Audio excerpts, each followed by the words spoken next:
Welcome to ZigWheels Investigates, where we take a deep dive into products that we may feel we are more than familiar with, but do we really know them well?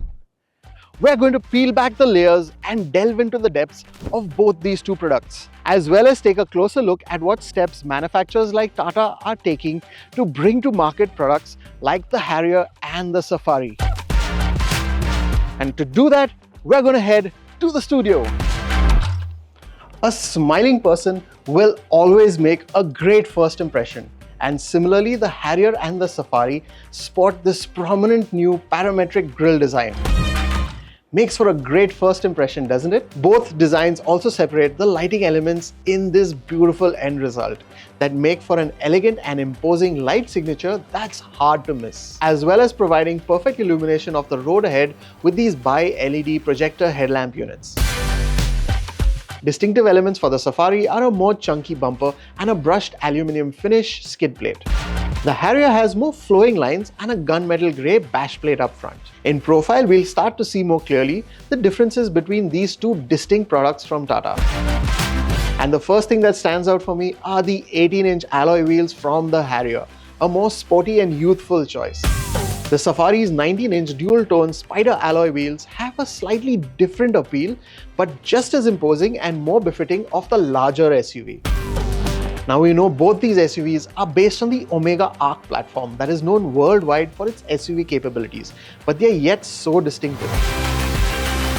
And the key part of the design is here in the Safari's roof, which is accentuated by these chrome-highlighted roof rails, which is where the difference starts and allows the design to expand to make way for a third row of seating, which we'll get to later.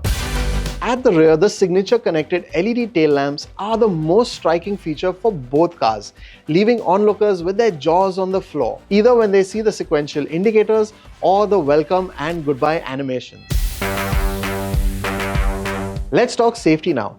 And Tata Motors is all about keeping you safe. Both the Harrier and the Safari have 5-star global NCAP rating scores, the highest in the country, as well as the first 5-star Bharat NCAP rating scores as well. So obviously they are equipped with some top-notch safety features that's hard to beat. Starting with the Safari, you've got a whole bunch of safety features, starting with 7 airbags, disc brakes on all 4 wheels, ABS with EBD, emergency call and breakdown call support, and ISOFIX child seats for your little ones. Plus there's electronic stability control, hill hold control, traction control to help you stay in control in different conditions. Now let's talk about the Harrier. It has similar safety features with 7 airbags, ABS with EBD, stability control and front and rear parking sensors with a 360-degree camera that's really great for navigating through tight spots with ease. With both the Harrier and the Safari, if you pick these variants, you will get the Advanced Driver Assistance System or ADAS, which includes up to 11 functions, including these systems work together to help you be aware of your surroundings and help prevent accidents. Alright, let's dive into the interiors of the Safari and the Harrier now.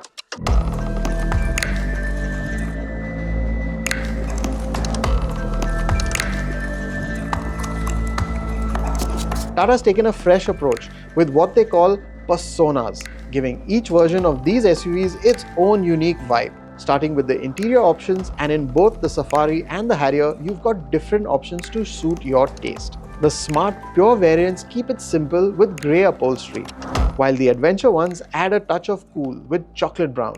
Now if you're aiming for the top-notch accomplished variant, buckle up for a white-grey combo, which makes the interior look very premium and in vogue.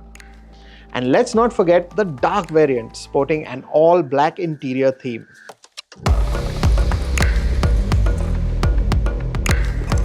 Tata's not just about looks though. They've jazzed up the dashboard too, giving it a sleeker and more luxurious feel. The accents are slimmer now, and those AC vents widen for better airflow. Plus there's a shiny black panel underneath, housing the new touch panel for climate control and other nifty car functions. Now onto the steering wheels. Both the SUVs boast a classy 4-spoke design. The Safari's got a swanky white-grey leather wrap, while the Harrier's is a bit more traditional. In terms of space, both SUVs are pretty accommodating. The doors open wide for easy entry. Those side steps might be a good addition, especially for elders. Backseat space is generous, and even the third row in the Safari is comfy enough for adults on short trips. Boot space? Well, with all seats up, it's a bit tight in the Safari, but fold down the Safari's third row and you've got a decent 420 litres in the Safari and a whopping 445 litres in the Harrier. And if you need more room, folding the second row gives you even more space. 820 litres in the Safari and a whopping 845 litres in the Harrier. Now let's talk tech. Both SUVs are loaded with cool features like Alexa voice commands with car-to-home connectivity, dual-zone climate control, powered driver and co-driver seats, and slick touchscreens with wireless Android Auto and Apple CarPlay. Plus, there's that awesome 10-speaker JBL sound system for a concert-like experience on the road. And for easy parking, both come with a clear, snappy, and customizable 360-degree camera. Oh, and don't forget about the powered tailgate. So no more struggling to open the boot when your hands are full. And hey, all the other cool features like the front seat ventilation and voice-activated panoramic sunroof, yup, they're still there, making your ride as comfy and enjoyable as possible. And now on to the driving experience.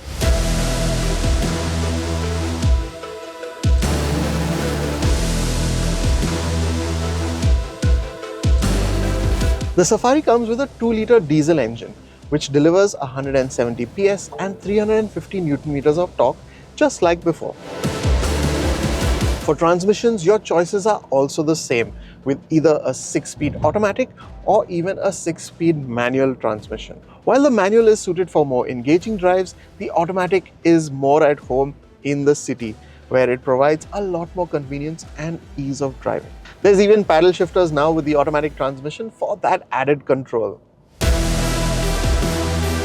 The Safari drives as before with satisfactory performance for city driving and ample power for when you take it out on the highway. The Safari retains its Eco, City and Sport drive modes, and it has 3 terrain modes as well: rough, wet and normal. The Safari also features 19-inch wheels compared to the previous version's 18-inch wheels, and Tata has tuned the suspension so that the ride quality remains unchanged. So that means good comfort over bad and rough roads, and at the same time nice and stable when you're at high speeds on the highway. And while you may feel some of the road surface during slow speed driving, there's minimal side-to-side movement over rough roads. With the introduction of electric power assisted steering, or EPAS, Tata has managed to improve steering response while taking away less power from the engine while doing so, and hence improving efficiency at the same time. The steering feels light and is easy to maneuver in tight city spaces, and yet weighs up nicely when you're out on the highway as well.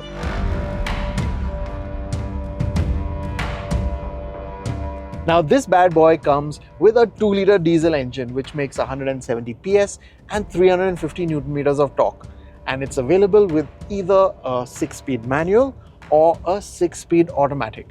Now if you'd ask me, we'd recommend the 6-speed automatic because of the smooth driving experience both in the city as well as when you venture out on the highway with the family. Plus, the 6-speed automatic also comes with paddle shifts that give you just the extra bit of control when you need it. Now let's talk about comfort, and the new Harrier is really stepping up the game, keeping it nice and comfortable on smooth roads and even when the roads turn rough. It really does feel solid and steady when you're going down the highway.